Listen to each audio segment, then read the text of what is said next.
નમસ્કાર, હું છું એન્કર અર્પિતા પટેલ. આપ જોઈ રહ્યા છો news snap channel. News snap ચેનલમાં દર્શક મિત્રો આપનું હાર્દિક સ્વાગત છે.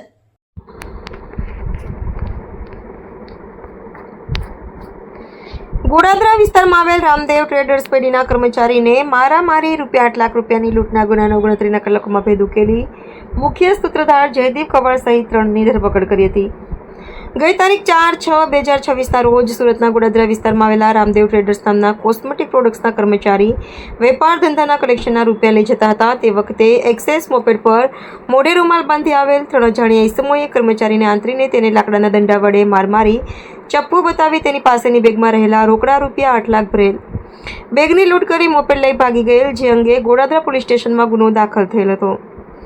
સુરત શહેર પોલીસ કમિશનર શ્રી દ્વારા બનવામાં પામેલ ગંભીર ગુનાનો ભેદ ઉકેલી કાઢવા સૂચના આપવામાં આવેલ, જે અનુસંધાને અધિક police commissioner Shri crime Surat, નાયબ police commissioner Shri crime Surat તથા મદદનીશ police commissioner Shri crime Surat નાઓની સૂચના અને માર્ગદર્શન હેઠળ પોલીસ ઇન્સ્પેક્ટર શ્રી ક્રાઇમ બ્રાન્ચના સીધા માર્ગદર્શન હેઠળ ક્રાઇમ બ્રાન્ચની અલગ અલગ ટીમો બનાવી ગુનાના સ્થળ ઉપર વિઝિટ કરી આરોપીઓ જે દિશામાંથી આવેલ તથા ભાગેલ તે દિશાના સીસીટીવી કેમેરા, ટેકનિકલ સર્વેલન્સ તેમજ હ્યુમન સોર્સિસના આધારે ગુનાનો ભેદ ઉકેલી કાઢવા માટે વર્કઆઉટમાં હતી.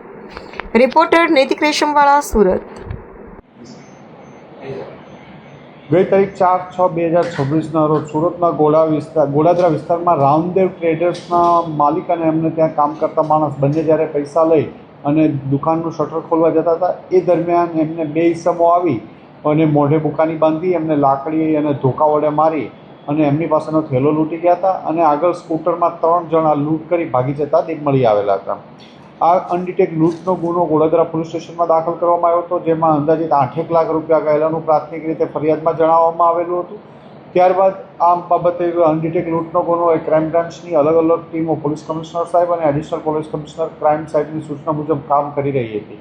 એમાં ક્રાઇમ બ્રાન્ચના પોલીસ ઇન્સ્પેક્ટર જેજી પટેલ અને પીએસઆઈ વિશાલ ધનગઢને બાતમી મળી કે આ લૂંટના ગુનામાં એક જયદીપ કવાડ અને રાજદીપ ચાવડા અને એક કાયદાના સંઘર્ષમાં આવેલો બાળક સંડોવાયેલ છે. આ બાતમી આધારે ક્રાઇમ બ્રાન્ચની ટીમે અને કોસંબડા વલથાડ જે રોડ પર આવેલા ઘરના નીચેથી ગઈ રાત્રે એમની બેની સાથે એક ગોપી સાટિયાને પણ પકડી પાડ્યો છે અને એક એક્સેસ સ્કૂટર જે લૂંટમાં વપરાયેલું હતું, આ બધા સાથે પકડી પાડવામાં આવ્યા છે.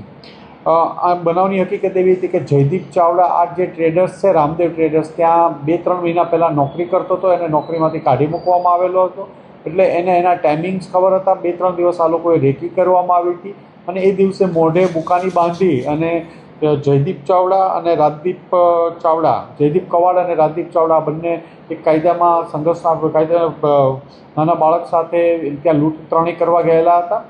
અને આ લૂંટમાં જે એક્સેસ વપરાયેલું હતું એ એક ગોપી સાટિયા નામના ઈસમે આપ્યું હતું. એમને ખબર હતી કે આ લૂંટમાં વાપરવાનું છે અને એને પોતાનો લૂંટમાં ભાગ પણ નક્કી કર્યો હતો. આમ 3 આરોપીઓને પકડી પાડ્યા છે. એમની પાસેથી 2 લાખથી વધુનો મુદ્દામાલ રિકવર કરવામાં આવ્યો છે અને આરોપીને પકડી વધુ મુદ્દામાલ રિકવર કરવા અને જે વોન્ટેડ આરોપી છે એને પકડી પાડવા અને વધુ પૂછપરછ આ લોકોની ચાલી રહી છે. અત્યાર સુધી પોલીસ તપાસ દરમિયાન નથી મળી આવ્યું, પણ અમે એની વેરીફાઈ કરી રહ્યા છીએ.